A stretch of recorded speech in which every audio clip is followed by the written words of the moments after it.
Growing up, my parents warned me of risks. Look both ways when you cross the street. Don't play with a loaded gun. Don't drink and drive. Life was simple. Dangerous? Yes, but I had been warned of the risks. Now my son is a teenager and he's buried in his cell phone. In his hand, he's carrying a telephone, a video camera, an audio recorder, and a computer connected to the entire world, all in one electronic device. In this episode, we will discuss just some of these new dangers to teenagers that they haven't even been warned about, specifically relating to cyberbullying.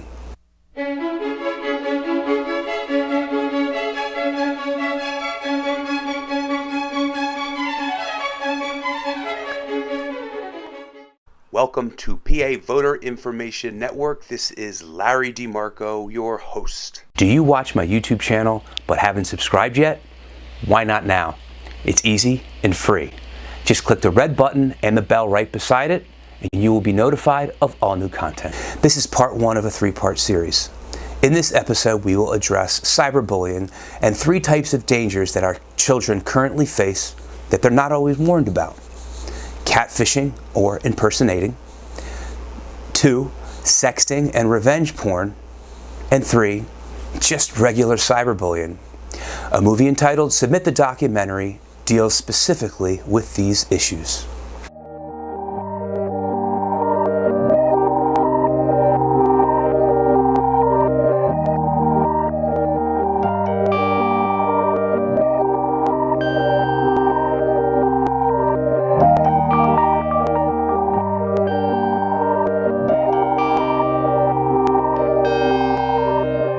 First, let's discuss catfishing. That's taking advantage of using the anonymity and lack of accountability of the internet to impostor another and prank a victim, leaving him or her vulnerable and foolish. It's in this lack of accountability that triggers vicious, harmful, and outrageous behavior that parents and teens need to guard against. Megan was confused. She was where is this coming from? What the heck? She got a message from Josh that said, I don't want to be friends with you anymore. You're not a nice person. You heard me. No one likes you. No one wants to be friends with you anymore. And there were things like, you're a fat bitch. No one would ever go out with you. You're nasty. You're disgusting. It was devastating to her. I just got an absolute horrible feeling. I don't know how else to describe it. I opened her door and I found her hanging in her closet. The message wasn't sent from Josh, Megan's romantic interest. Josh was made up by Megan's best friend's mother. Megan's best friend's mother pretended to be Josh from an anonymous account set up to spy on Megan because Megan's mother wanted to ensure that Megan wasn't being mean to her daughter. If we wouldn't accept offline behavior, then whoever said we should accept it online? Second, sexting is another type of cyberbullying. Hope Witzel was induced by older boys to send a nude photo and experienced such cruel abuse for doing so afterwards that the repercussions from peers caused her to commit suicide. Hope's events happened when she had made the mistake of taking the picture, and it became apparent to her whole school, along with at least 6 other schools in the area. She suffered a lot of ridicule, computer, cell phones. A lot of her incidents were face-to-face. Sextortion or revenge porn is another way teens easily become victimized. It's so easy to forget the permanency of a photograph or digital device and their wide availability. Practically every teen has a recording device. Regrettable behavior leaves a permanent, constant, painful, and humiliating memory and powerful material for blackmail. I have not heard of a single case across the country where any kid has actually been convicted of a sex crime as a result of a sext that was sent. Hope made a mistake and took a nude photo of herself. Have you ever sent a picture of yourself to a girl? Yeah. Do you feel worried about it? What was going on online was happening in the real world. There would be, people marching. There would be, social change.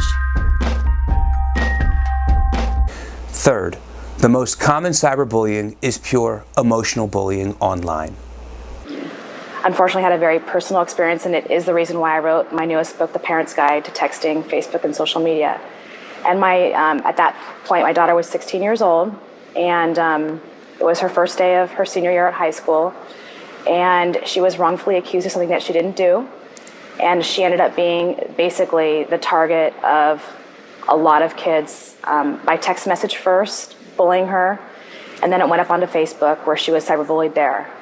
It happened for a very long period of time. I knew about it in the beginning, what was happening. She came home, she was hysterical. And however, I really didn't know what to do, where to go, and how to stop it. And it wasn't like I could call the parents. I couldn't really, I couldn't go to them because they weren't involved with their kids. I have a straight A student. She had 50 best friends. She's a cheerleader. She was an ASB officer for her school. She was in leadership for 4 years, and it happened to her. She was a target. She held herself up in her room. She didn't go anywhere. She didn't do anything. She didn't trust her friends. She cut herself off from all of her friends. She felt like everyone was accusing her of doing something that she didn't do, and so therefore she doesn't have that trust, and she still doesn't have it today. And I did not know that was happening, and that's one thing that parents need to know, is that 85% of teens don't tell their parents what's going on. And the fact is that I'm very close with my daughter. She told me in the beginning what was happening, but the details I did not know. I didn't know how it was affecting her day to day, hour by hour, minute to minute. I can tell you to this day, she doesn't trust anyone. She's having trouble making friends. Kids are just out there. They're out there to embarrass and humiliate others. And they're out there to make themselves look better. As a parent, I didn't know what to do, and I didn't know how to help her, and I didn't realize it would have this type of result. And the reality is it does. It's painful, but most people I ask that question to, they have been bullied. But it was physical. But when you're bullied online and up on Facebook in front of everyone for the world to see, it's tragic. And I think that, parents, they don't realize how really embarrassing and how, it's just a complete, constant attack of personal esteem. Shawn Edington, a mother, became an advocate because her daughter was cyberbullied and went from being a cheerleader and confident with the in crowd and with the parade of friends to becoming a victim of trauma, a young woman who wouldn't trust and had difficulty making or keeping friends. One of the worst things as a parent of a child who was cyberbullied was not knowing what to do or how to help. An expert, John Vandenburgh, discussed the dangers of cyberbullying and why it has become more lethal than just regular cyberbullying. I think what created the magnitude of cyberbullying was the amount of kids that would see it. And the stories were, not so much that these words hurt. It was the amount, it was the status of the person just absolutely would drop, because in the eyes of their peers, and you're talking about a massive audience, that status of the kid was being deflated. And I think it was the biggest pieces were not so much the words, but the audience, the size of the audience. It wasn't something that was happening in a bathroom and only 3 or 4 guys would see. It's happening in an arena where there's thousands and thousands of kids. And it keeps happening over and over. This is part 1 of a 3-part series. Stay tuned for the next 2 parts, where in the second part we will discuss the legal options of a victim, which are not very effective. And then part 3, we will discuss more effective solutions on how to address cyberbullying.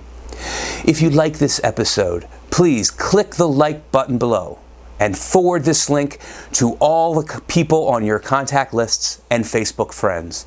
And also, leave a comment at the space below. I'd love to hear your feedback.